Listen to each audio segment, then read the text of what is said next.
الحمد لله نحمده ونستعينه ونستغفره ونؤمن به ونتوكل عليه ونعوذ بالله من شرور انفسنا ومن سيئات اعمالنا من يهده الله فلا مضل له ومن يضلل فلا هادي له ونشهد ان لا اله الا الله وحده لا شريك له ونشهد ان سيدنا ونبينا وحبيبنا وطبيبنا ومأوانا وملجانا ومولانا محمد وبارك وسلم. أما بعد فقال الله تبارك وتعالى في القرآن المجيد والفرقان الحميد وأعوذ بالله من الشيطان الرجيم بسم الله الرحمن الرحيم. كانوا قليلا من الليل ما يهجعون وبالأسحار هم يستغفرون. صدق الله المولى العظيم وبلغنا رسوله النبي الأمين الكريم ونحن على ذلك لك من الشاهدين والشاكرين والحمد لله رب العالمين. وقال الله تبارك وتعالى في مقامنا في شان حبيبه إن الله وملائكته يصلون على النبي يا أيها الذين آمنوا صلوا عليه وسلموا تسليما. اللهم صل على سيدنا شفيعنا نبينا حبيبنا أمينا ومولانا محمد وبارك وسلم. حاضرین محفل، ابھی میں نے جن آیات بینات کی تلاوت کا شرف حاصل کیا وہ سورۃ الذاریات کی آیت نمبر 17 اور 18 ہے، جس میں خالق کونین اپنے محبوب بندوں متقی لوگوں کی صفات بیان فرما رہا ہے. کانوا قلیلا من اللیل ما یہجعون، جو میرے قریب ترین بندے ہوتے وہ راتوں میں کم سوتے. وبالاسحار هم یستغفرون، ایسا نہیں ہے کہ میرے بندے راتوں میں جب جاگتے ہیں تو لوگوں کے لیے تکلیف کا باعث بنتے ہیں، ایسا نہیں. ان کے جاگنے کا جو طریقہ ہے وہ بھی نرالا ہوتا ہے. وہ جاگتے ہیں تو کیا کرتے ہیں؟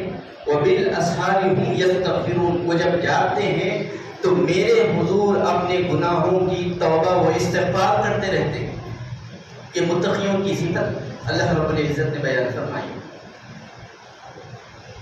دینی مدارس جتنے بھی ہیں اس میں ایک کتاب ضرور پڑھائی جاتی ہے جو تفسیر کے عنوان سے ہے، جس کا نام تفسیر جلالین.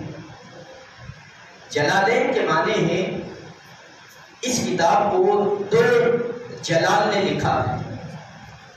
جلالین میں آپ کو مثال دیتا ہوں تاکہ اور آسانی سے سمجھ میں آ جائے. حرم کے معنی قابل احترام جگہ، اسی سے لفظ بنا حرمین، یعنی دو قابل احترام جگہ، ایک کعبۃ اللہ شریف، دوسرے مسجد نبوی صلی اللہ علیہ وسلم. حسن کے معنی ہے پاکیزہ شخصیت. حسنین تو پاکیزہ شخصیتیں، ایک امام حسن اور دوسرے امام حسین رضی اللہ تعالیٰ عنہ. اسی پر ایک لفظ بنا جلالین. جلالین کے معنی ہے دو جلال نے اس کتاب کو مرتب کیا ہے. وہ کون ہے؟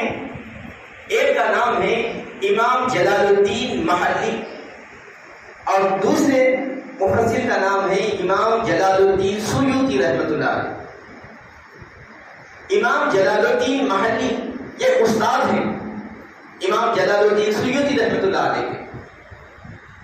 امام جلال الدین محلی نے جب تفسیر شروع فرمائی تو سورہ کہف سے شروع فرمائی اور سورہ ناس تک پہنچ گئے. پھر اس کے بعد سورۃ الفاتحہ کی تفسیر فرمائی. اس کے بعد آپ کا وصال ہو گیا، انتقال ہو گیا. اب سورۃ البقرہ سے سورہ بنی اسرائیل تک تفسیر باقی تھی. اللہ رب العزت نے آپ کے شاگرد رشید کو یعنی امام جلال الدین سیوطی رحمۃ اللہ علیہ کو یہ اعزاز سرفراز فرمایا کہ جس اسلوب پر آپ کے استاد نے لکھی اسی اسلوب پر آپ نے بقیہ تفسیر مکمل فرمائی.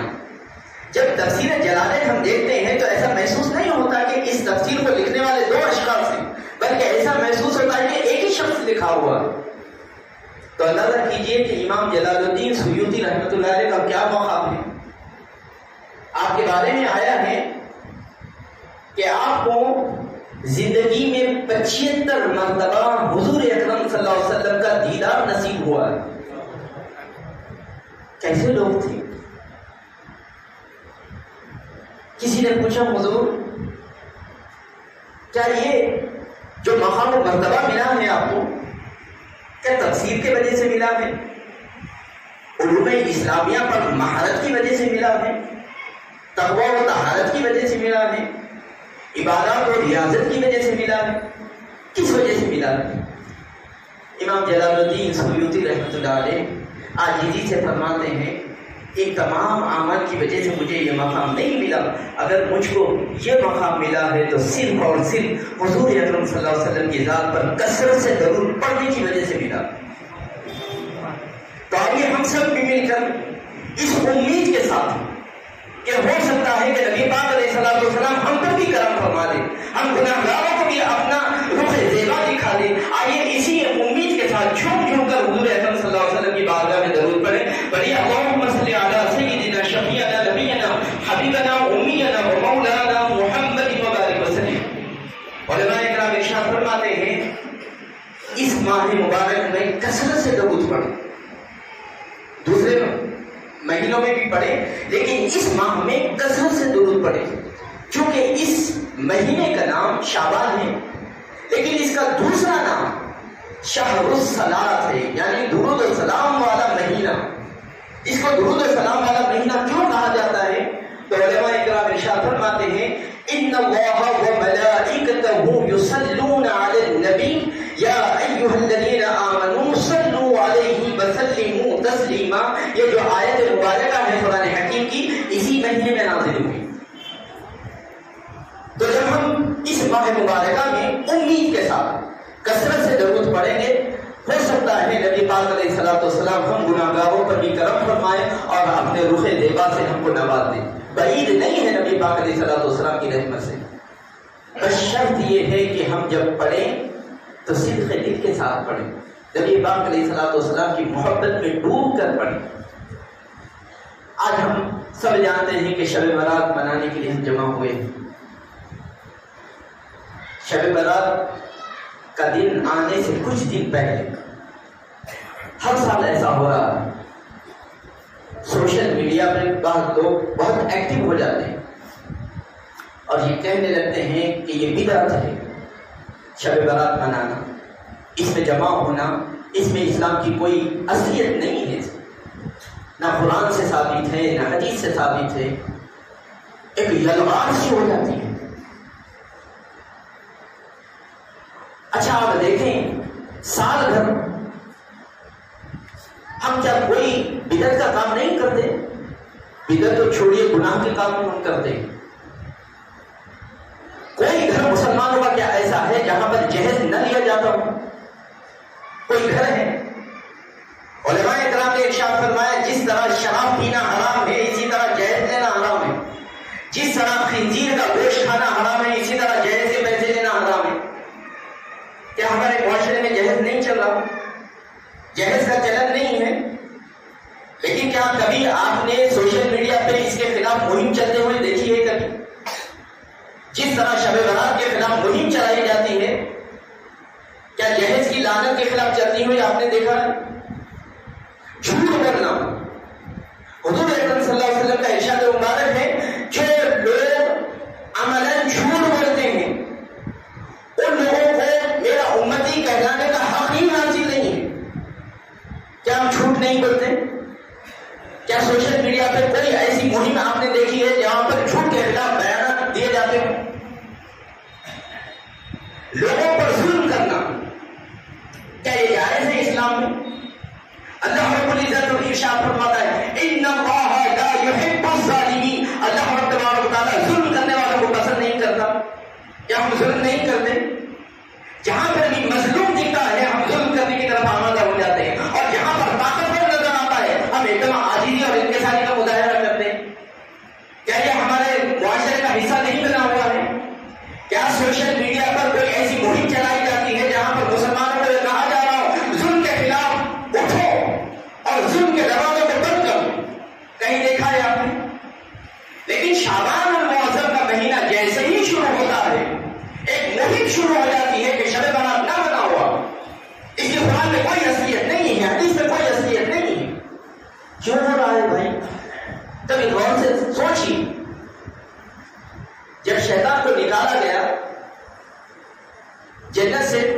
تو شیطان نے اللہ رب العزت سے وعدہ کیا لَأَقْعُدَنَّ لَهُمْ صِرَاطَكَ الْمُسْتَقِيمَ، اے مولا میں تیرے بندوں کو قیامت تک بہکاؤں گا۔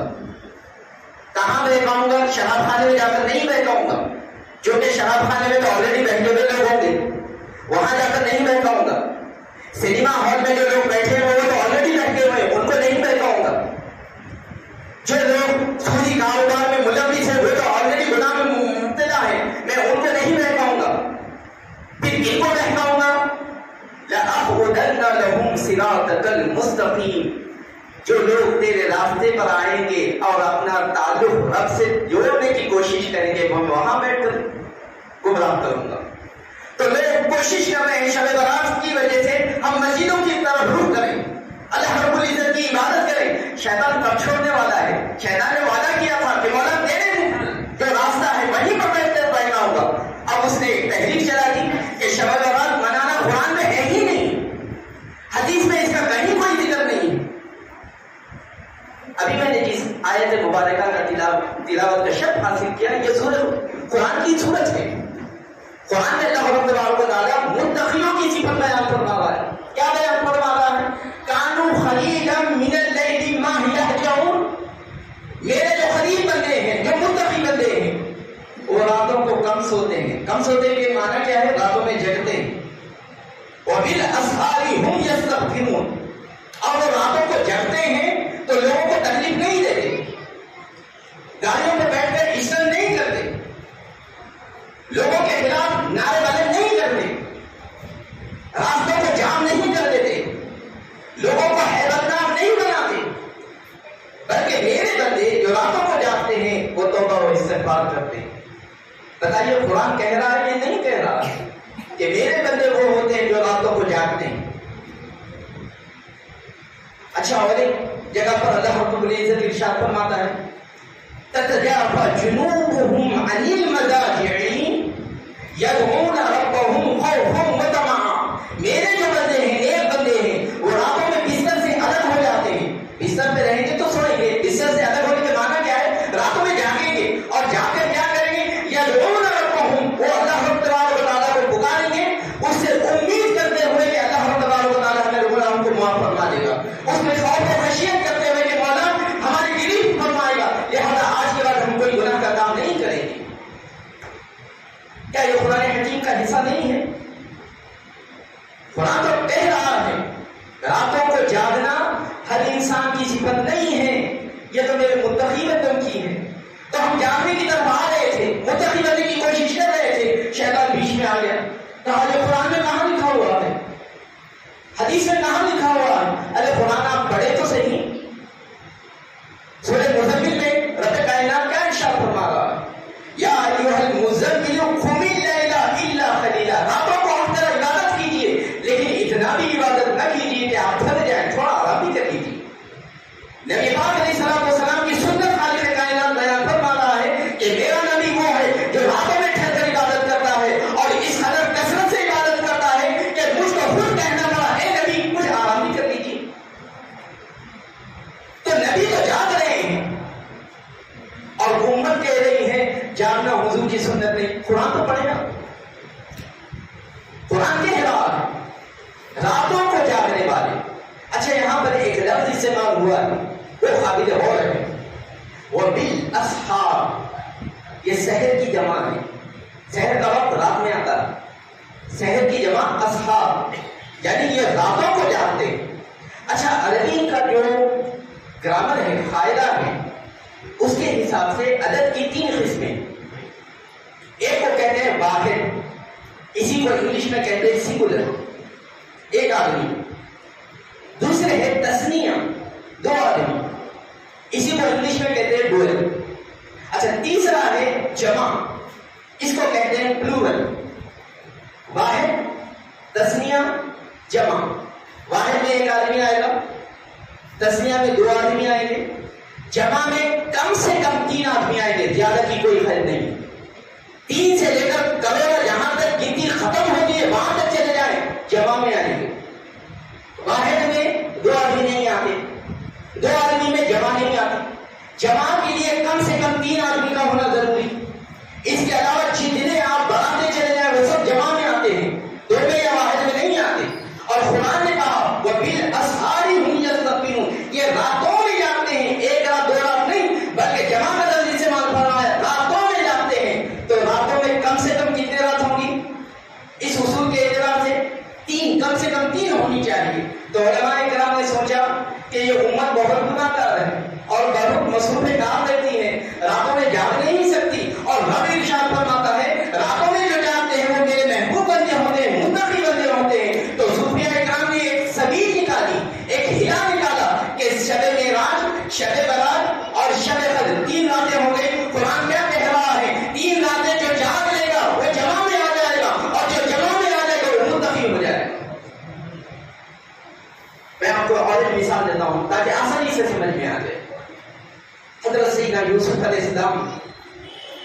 کہ حسن کا اعلان ہوا کہ آج بیچ دیا جا رہا ہے، کوئی ہے خریدار ہے حسن یوسف، اعلان کر دیا گیا.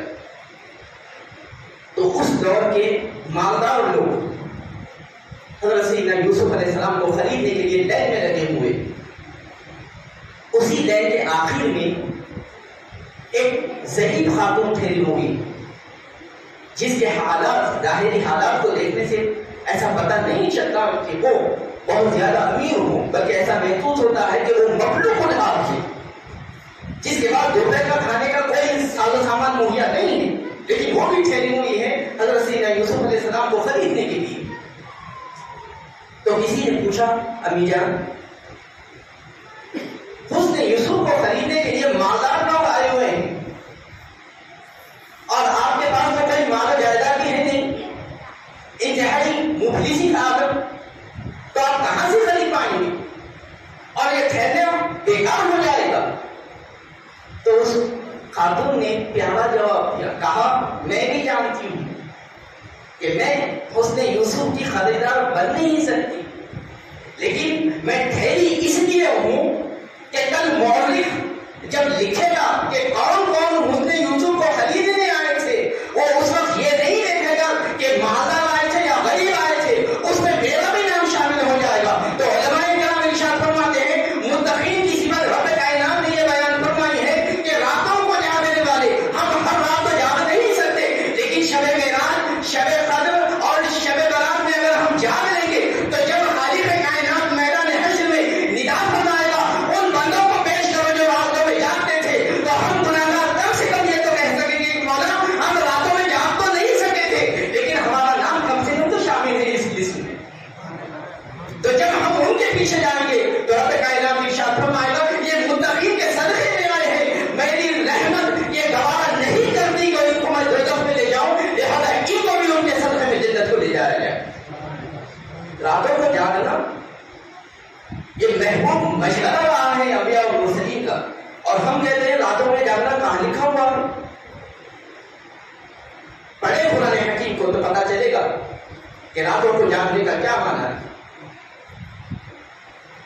چنانچہ ابن عمر رضی اللہ تعالیٰ یہ روایت اس لیے بیان کر رہا ہوں تاکہ ہم ہوش کے ناخن لیں. اللہ رب العزت کا بہت بڑا کرم ہے کہ رب کائنات نے ہمیں شب برات عطا فرمائی. اس میں نیکیاں کمانے کی کوشش کریں، گناہ کمانے کی کوشش نہ کریں. اگر گناہ کمانے کے لیے جاگ رہے ہیں تو علماء اکرام ارشاد فرماتے ہیں اس سے بہتر ہے کہ انسان سو جائے، کم سے کم گناہ تو ان سے تو بچا رہے گا. تو ابن عمر رضی اللہ تعالیٰ آپ کے خادم تھے حضرت نافع رضی اللہ تعالیٰ، یہ بھی صحابی رسول ہے. آپ ارشاد فرماتے ہیں کہ شب برات میں حضرت ابن عمر رضی اللہ تعالیٰ رات میں قیام کرتے اور عبادتوں میں مصروف ہو جاتے. اس کے بعد آپ کو خیال آتا کہ کہیں صبح کا وقت تو نہیں ہو گیا، فجر کی نماز کا وقت تو نہیں ہو گیا، تو اپنے خادم سے پوچھتے نافع بتاؤ صبح تو نہیں ہو گئی؟ تو آپ ارشاد فرماتے ہیں کہ میں جواب دیتا کہ حضور ابھی صبح نہیں ہوئی، ابھی رات کا پہر چل رہا ہے. دوبارہ عبادت میں مصروف ہو جاتے. پھر پوچھتے تو جب صبح ہو جاتی تو میں کہتا ہاں صبح ہو گئی، اس وقت آپ عبادت کو موقوف فرما دیں. یہ کون ہے؟ ابن عمر، حضرت عمر رضی اللہ تعالیٰ عنہ کے صاحبزادے ہیں. آپ کا معمول یہ تھا کہ رات میں ایک ایک لمحہ عبادت میں گزارتے، کوئی لمحہ ضائع نہیں فرماتے. تو یہ جو رات ہم کو ملی ہے یہ نبی پاک علیہ السلام کے صدقے میں ملی ہے، اس کو غنیمت جانے. علماء اکرام ارشاد فرماتے ہیں انسان کو جو اجر و ثواب ملتا ہے وہ دو وجہ سے ملتا ہے. ایک وجہ اس کا خود کا اپنا عمل ہوتا ہے. مثال کے طور پر میں نماز پڑھ رہا، اگر خلوص کم ہے اجر و ثواب کم ملے گا، خلوص زیادہ ہے اجر و ثواب زیادہ ملے گا. نماز نہیں پڑھ رہا ہوں کچھ بھی اجر و ثواب نہیں ملے گا. تو اجر و ثواب کا تعلق انسان کے عمل سے ہے، لیکن دوسرا جو تعلق ہے اجر و ثواب کا وہ محض رحمت کردگار پر ہے. اللہ تبارک مثال کے طور پر میں گھر میں نماز پڑھ رہا ہوں، علماء اکرام ارشاد فرماتے ہیں آپ کو جو اجر و ثواب ملے گا وہ انتہائی کم ملے گا۔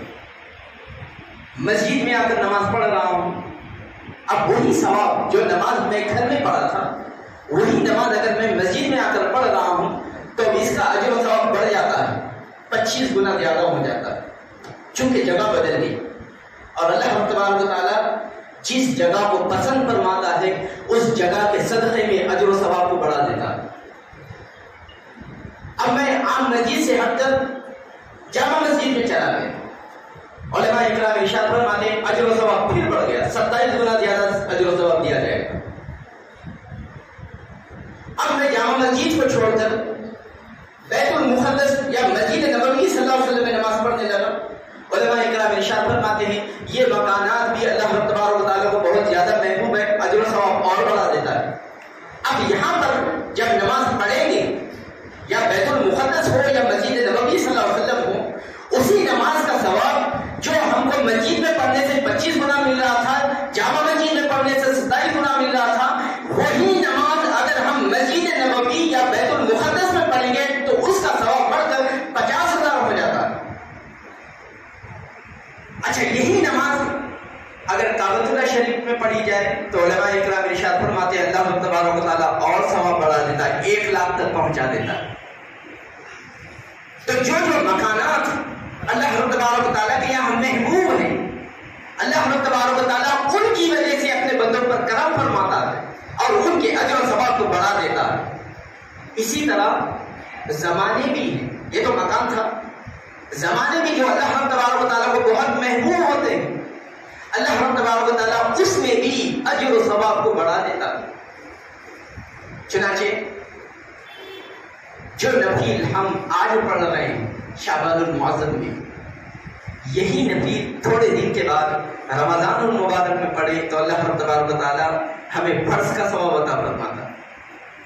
جو فرض ہم آج پڑھ رہے ہیں یہی فرض کی نماز رمضان المبارک میں پڑھی جائے تو 70 گنا اضافہ کر دیا جاتا ہے۔ تو مکانات سے بھی اور زمانے سے بھی اللہ تبارک و تعالیٰ اپنے بندوں پر کرم فرماتا ہے۔ اب علماء کرام یہ اصول بیان کرنے کے بعد ارشاد فرماتے ہیں شعبان وہ مہینہ ہے جس کو نبی پاک علیہ السلام نے کہا ہے کہ یہ میرا مہینہ ہے، تو اندازہ کرو کہ اللہ تبارک و تعالیٰ کو یہ مہینہ کتنا پسندیدہ ہے۔ اللہ تبارک و تعالیٰ اس مہینے میں کس قدر ثواب کو بڑھا دے گا، اور بالخصوص آج کی رات خود قرآن حکیم ارشاد فرماتا ہے، حضور اکرم صلی اللہ علیہ وسلم نے دعا فرمائی تھی شعبان کے بارے میں، اے اللہ شعبان اور رجب میں برکتیں عطا فرما۔ اللہ تبارک و تعالیٰ نے کہا اے میرے حبیب آپ جو دعا کرتے جائیں گے میں قبول کرتا چلا جاؤں گا۔ حضور نے دعا فرمائی کہ اے مولا رجب کو اور شعبان کو برکت والا بنا دے۔ خالق کائنات نے ارشاد فرمایا اے میرے حبیب میں نے آپ کی دعا سن لی ہے، اور رب کائنات نے قرآن حکیم میں یہ آیت نازل فرما دی انا انزلناہ فی لیلۃ مبارکہ۔ اے میرے حبیب یہ قرآن کو میں نازل کر رہا ہوں، یہ برکت والی رات میں نازل کر رہا ہوں۔ تو اللہ تبارک و تعالیٰ جس رات کو برکت والا کہہ دے اس میں اجر و ثواب کے انتہا کا کیا عدم ہوگا۔ چنانچہ روایت میں آیا ہے حضرت سیدنا ابوبکر صدیق رضی اللہ تعالیٰ عنہ ارشاد فرماتے ہیں کہ روزانہ ہم التجا کرتے ہیں، دعا کرتے ہیں کہ مولا ہم پریشان حال ہیں، ہماری پریشانی کو دور فرما دے۔ اے مولا ہم مرض میں مبتلا ہیں، ہم کو شفا عطا فرما دے۔ اے مولا ہم گناہگار ہیں، ہماری مغفرت فرما دے۔ ہم دعا کرتے ہیں روزانہ، لیکن حضرت ابوبکر صدیق رضی اللہ تعالیٰ عنہ ارشاد فرماتے ہیں کہ شعبان المعظم کی یہ 15ویں رات جب آتی ہے تو اللہ تبارک و تعالیٰ اپنی شان کے مطابق آسمان دنیا پر نزول فرماتا ہے، اور رب کائنات ارشاد فرماتا ہے کوئی مغفرت طلب کرنے والا کہ میں اس کی مغفرت کروں، ہے کوئی رزق طلب کرنے والا کہ میں اس کے رزق میں کشادگی عطا کروں، ہے کوئی مریض جو شفا چاہے میں اس کو شفا کلی عطا فرماؤں، ہے کوئی شخص جو اپنی عمر میں درازی عمر چاہے میں اس کی عمر کو دراز کر دوں۔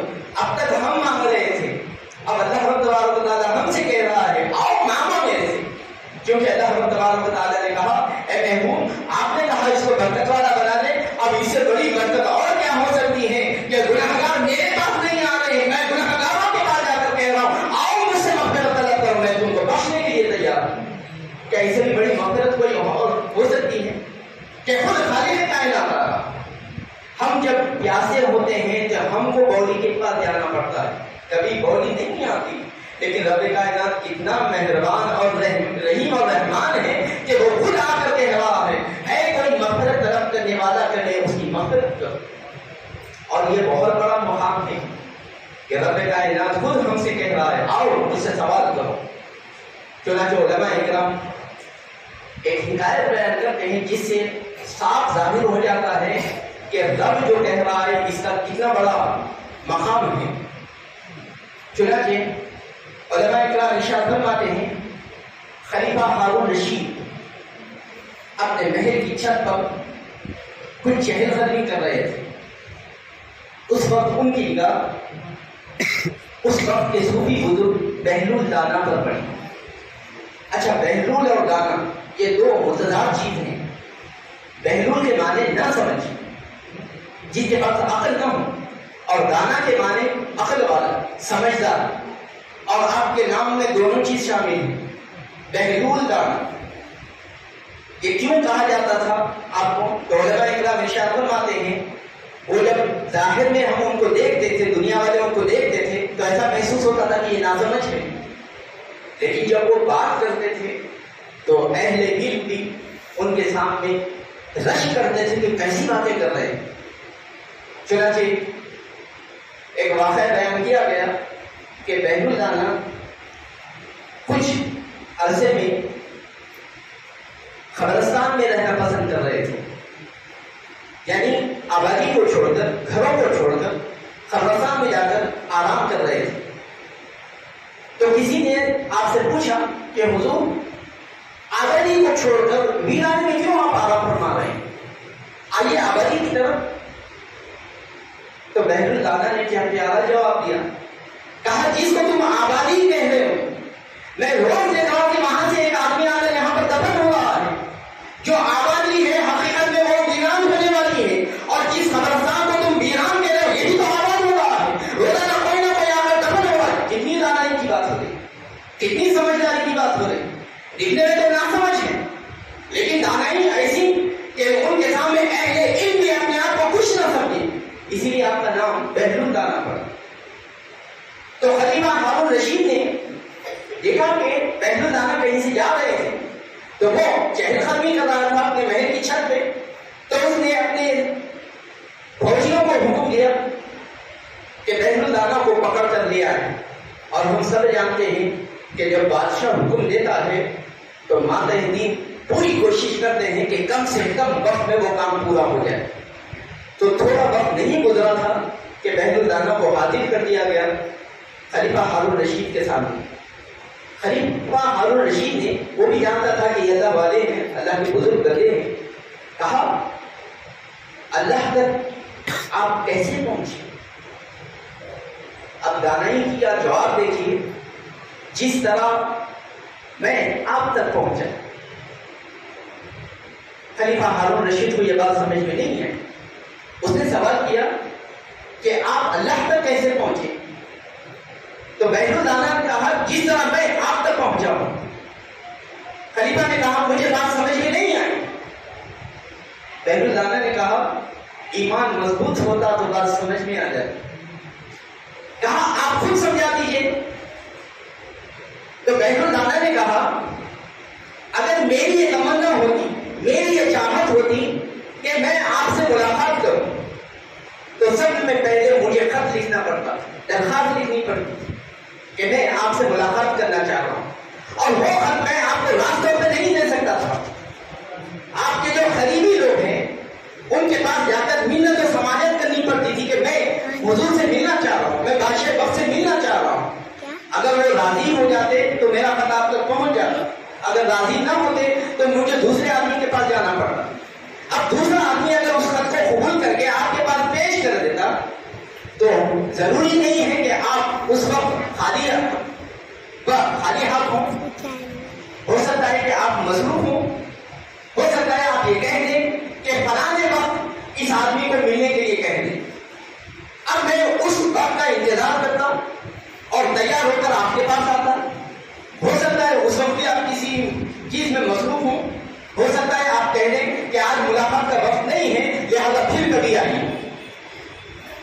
جب میں اپنی طور پر چاہتا کہ میں آپ سے ملوں تو یہ تمام مشکلات ہیں، لیکن آپ نے چاہا کہ مجھ سے ملے تو ایک سیکنڈ میں آپ کے حضور حاضر ہو گیا۔ علماء کرام ارشاد فرماتے ہیں ہم 12 مہینوں میں روزانہ طلب مغفرت کی دعا کرتے ہیں کہ مولا مجھ کو بخش دے، مولا مجھ کو بخش دے۔ یہ نبی پاک علیہ السلام کی نعرے کا صدقہ ہے کہ رب کائنات آج کی رات خود ارشاد فرما رہا ہے آؤ میں تمہاری مغفرت کروں۔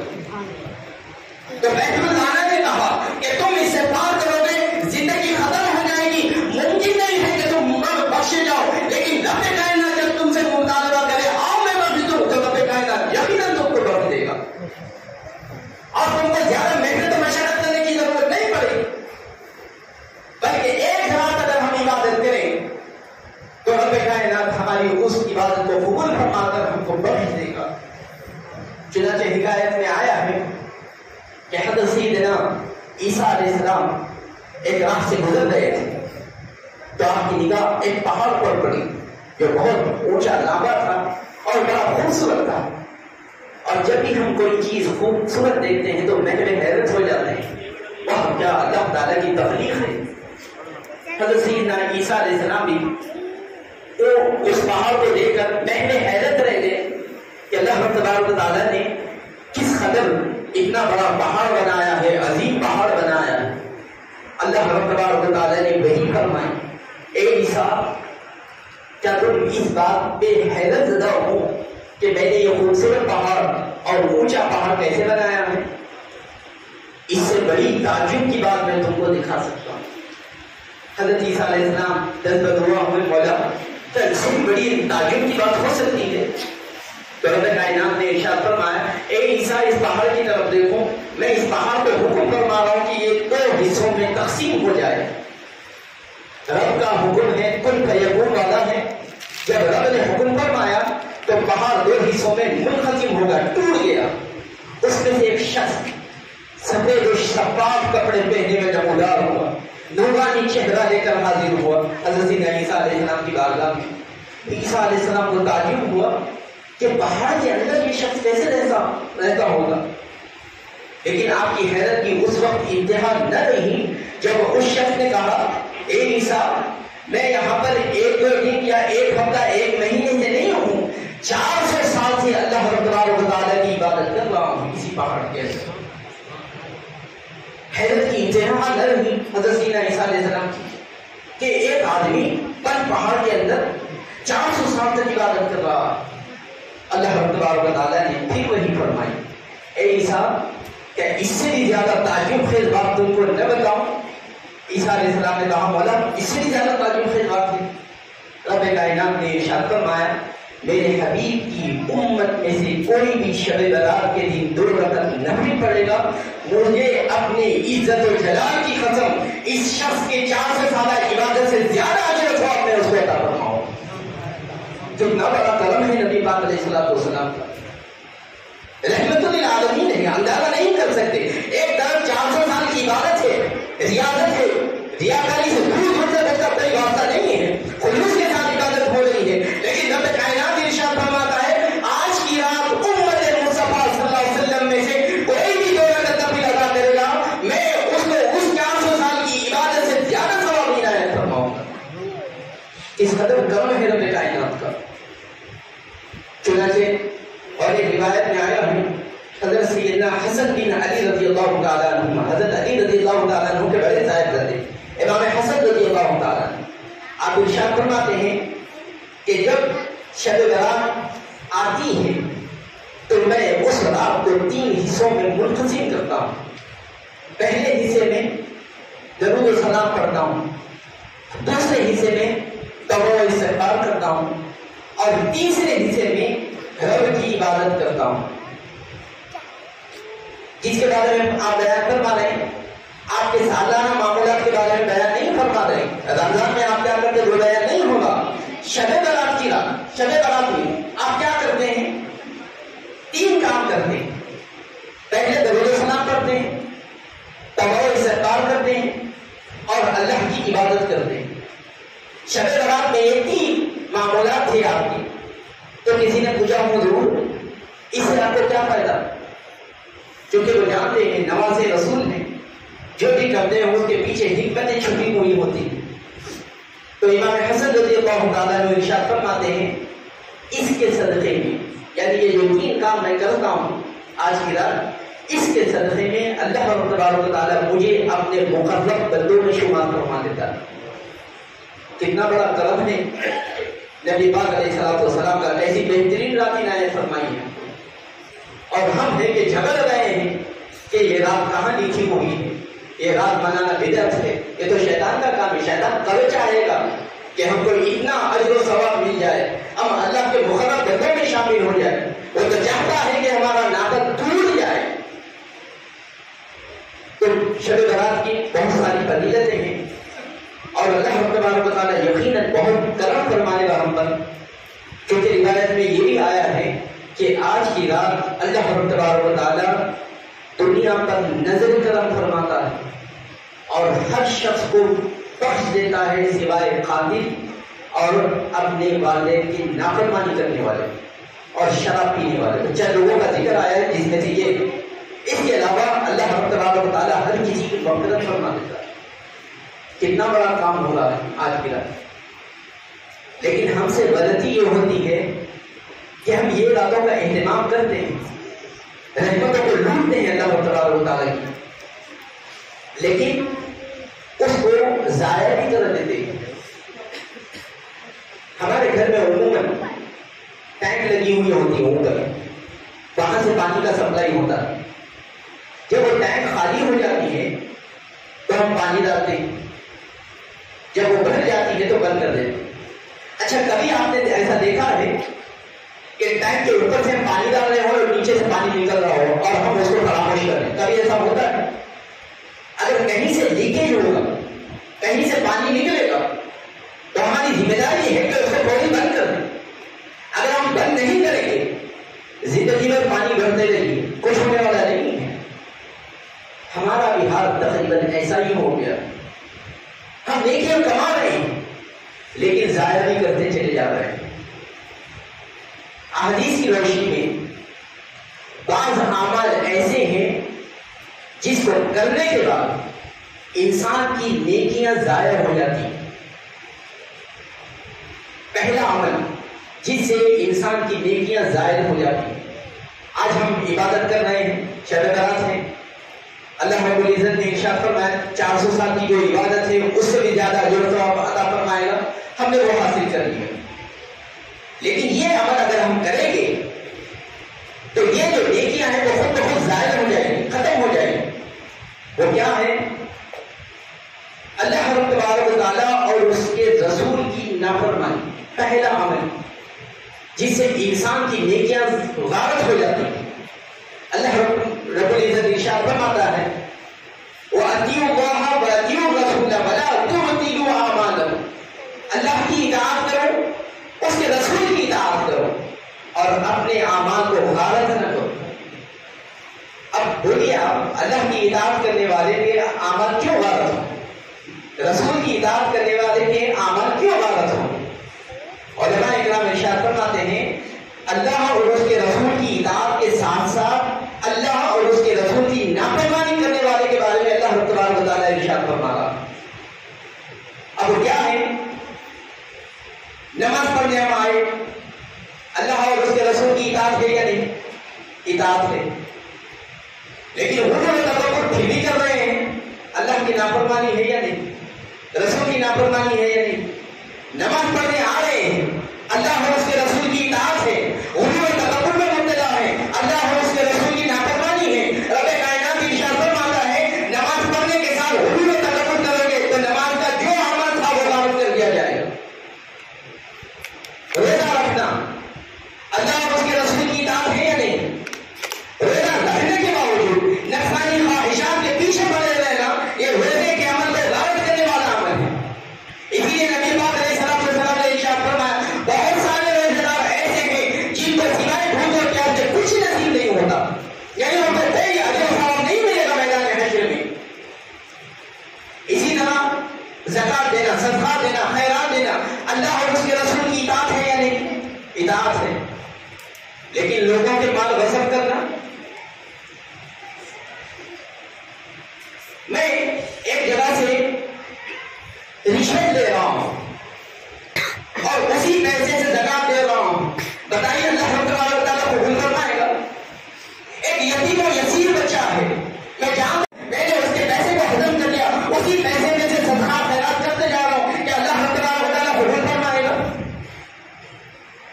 تو اللہ تبارک و تعالیٰ ارشاد فرماتا ہے تمہارے نیک اعمال کا اجر و ثواب اسی وقت باقی رہے گا جب اللہ اور اس کے رسول کی نافرمانی نہ کرو۔ حج کو ہم چلے جاتے ہیں، حج پر اللہ تبارک و تعالیٰ نے کیوں بلایا ہے عرفات کے میدان میں؟ کیا وجہ ہے؟ اس کی حکمت علماء اکرام یہ بیان فرماتے ہیں کہ مسجد میں اللہ تبارک و تعالیٰ نے مسلمانوں کو اس لیے جمع کیا تاکہ محلے والوں سے وہ مل سکے۔ جامع مسجد میں آنے کا حکم اس لیے ہوا تاکہ ہم شہر والوں سے مل سکیں، اور عرفات میں جمع ہونے کا حکم اس لیے دیا گیا تاکہ ہم دنیا سے مل سکیں، دنیا سے ہمارا ربط تعلق قائم ہو سکے۔ ہم حج تو کر رہے ہیں، بتائیے اللہ کی اطاعت ہے یا نہیں؟ حج کر رہے ہیں، رسول کی اطاعت ہے یا نہیں؟ لیکن جیسے ہی حج سے واپس آتے ہیں لوگوں سے رشتے توڑ لیتے ہیں، یہ اللہ اور اس کے رسول کی نافرمانی ہے یا نہیں؟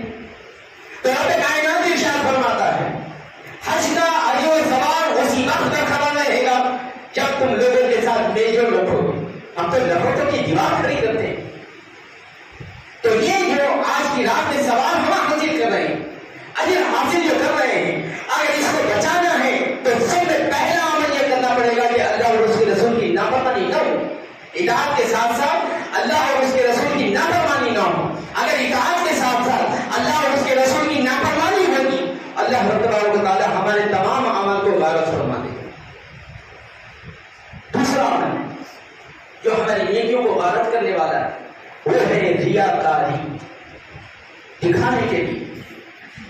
میں شعلہ بیانی سے تقریر کر رہا ہوں، اس لیے نہیں کر رہا ہوں کہ میں اسلام کی حقانیت کو آپ کے سامنے پیش کروں، بلکہ اس لیے کر رہا ہوں آپ میرے ہر بات پر نعرہ تکبیر بلند کریں اور تقریر کے بعد کہیں کہ مولانا واہ کیا باتیں کی ہیں آپ، یہ ریاکاری ہے۔ چنانچہ حدیث شریف میں آیا ہے کہ 3 لوگوں کو اللہ تبارک و تعالیٰ میدان حشر میں اپنے سامنے حضور ہونے کا حکم فرمائے گا۔ سب میں پہلے عالم دین کو بلایا جائے گا اور کہا جائے گا کہ میں نے علم دین سے سرفراز کیا تھا، اتنی بڑی نعمت تجھ کو عطا کی، بتا تو نے کیا کیا؟ عالم دین کہے گا کہ مولا اسلام کی نشر و اشاعت میں میں نے پوری زندگی وقت کر دی، دن رات کرتا رہا، لوگوں کو واضح و نصیحت کرتا رہا، مضامین لکھتا رہا، تحریرات لکھتا رہا، لوگوں کی اصلاح کرتے رہا، لیکن وہ جو عالم الغیب ہے، وہ تو ہمارے دل کے رازوں کو جاننے والا ہے۔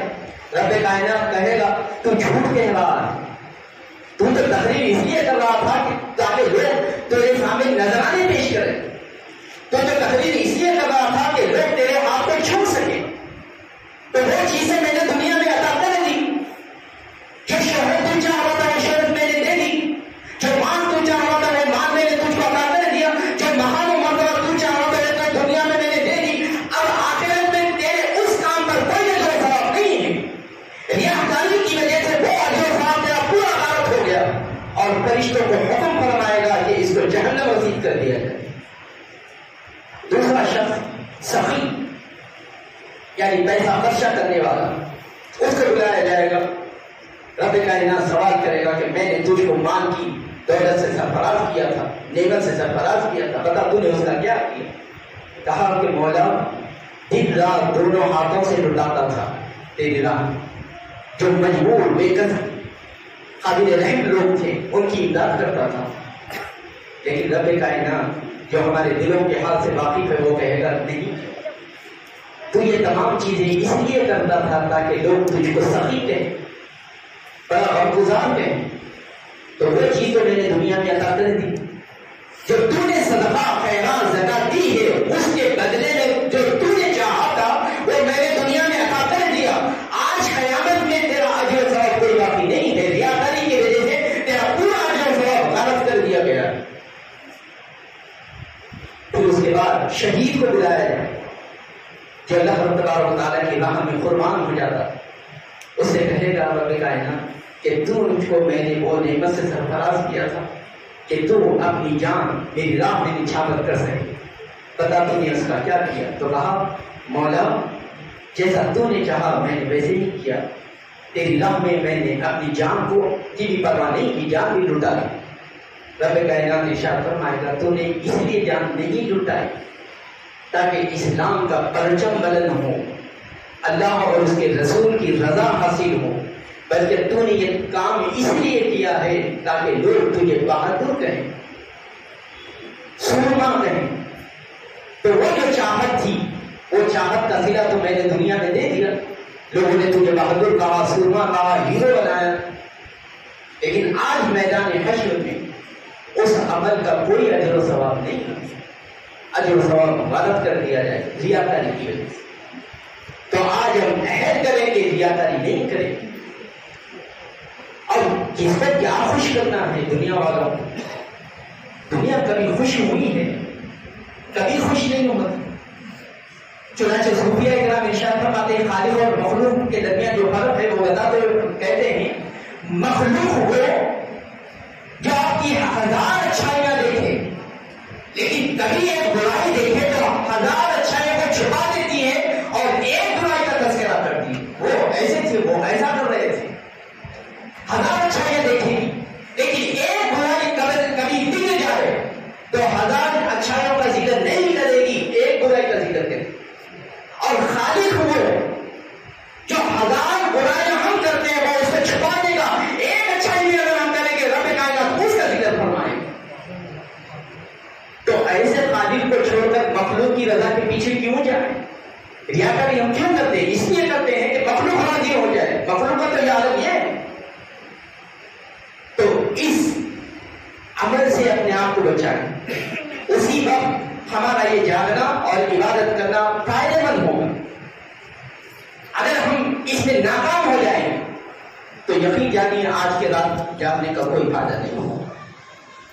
تیسرا عمل، پہلا عمل تو یہ تھا کہ اللہ اور اس کے رسول کی نافرمانی نہ کریں، اگر کریں گے تو جتنے بھی نیک اعمال ہوں گے اس کا اجر و ثواب غارت ہو جائے گا۔ دوسرے ہے ریاکاری، اگر ہم ریاکاری کے ساتھ کوئی بھی نیک عمل کریں گے اس کا اجر و ثواب ہم کو قیامت میں نہیں ملے گا۔ تیسرا جو اہم ہے وہ ہے تنہائی میں گناہ کرنا۔ یہ خاص طور پر آج کی نوجوان نسل کے لیے ضروری ہے یہ جاننا۔ حدیث شریف میں آیا ہے، حضرت ثوبان رضی اللہ تعالیٰ عنہ سے مروی ہے، نبی پاک علیہ السلام نے ارشاد فرمایا میری امت میں سے میں ان لوگوں کو جانتا ہوں جو میدان حشر میں تہامہ پہاڑ کے مانند نیکیاں لے کر آئیں گے، نیکیاں لے کر آئیں گے۔ اور ایک پہاڑ کا ذکر فرمایا حضور اکرم صلی اللہ علیہ وسلم نے، تہامہ کیا پہاڑ، اس کے مماثل اس کے برابر نیکیاں لے کر آئیں گے، لیکن اللہ تبارک و تعالیٰ تمام نیکیوں کو غبار کی طرف بکھیر دے گا۔ غبار کا لفظ استعمال فرمایا، غبار میں کوئی وزن ہوتا ہے؟ اچھا وہ غبار اور بکھر جائے تو اس میں اور کیا اہمیت باقی رہتی؟ کچھ اہمیت باقی نہیں رہتی۔ تو حضور اکرم صلی اللہ علیہ وسلم نے ارشاد فرمایا کہ ہم کثرت سے نیکیاں لے کر جا رہے ہیں، لیکن اگر تنہائی میں گناہ کریں گے تو میدان حشر میں اس کی کوئی اہمیت باقی نہیں رہے۔ جو تہامہ کا لفظ حضور نے ارشاد فرمایا، تہامہ پہاڑ، اور پہاڑ تو ہم سنتے ہیں، تہامہ پہاڑ کا ذکر حضور نے ارشاد فرمایا۔ جب اس کی تفصیل ہم پڑھتے ہیں تو علماء کرام ارشاد فرماتے ہیں یہ پہاڑ اتنا اونچا ہے کہ سطح زمین سے 2200 کلو میٹر اونچا ہے، اس کی اونچائی سطح زمین سے 2200 کلو میٹر اونچا ہے، اور اس کی جو چوڑائی علماء کرام نے بیان فرمائی اس میں 7 شہر آباد ہیں اس وادی میں جس کو تہامہ کہا جاتا ہے۔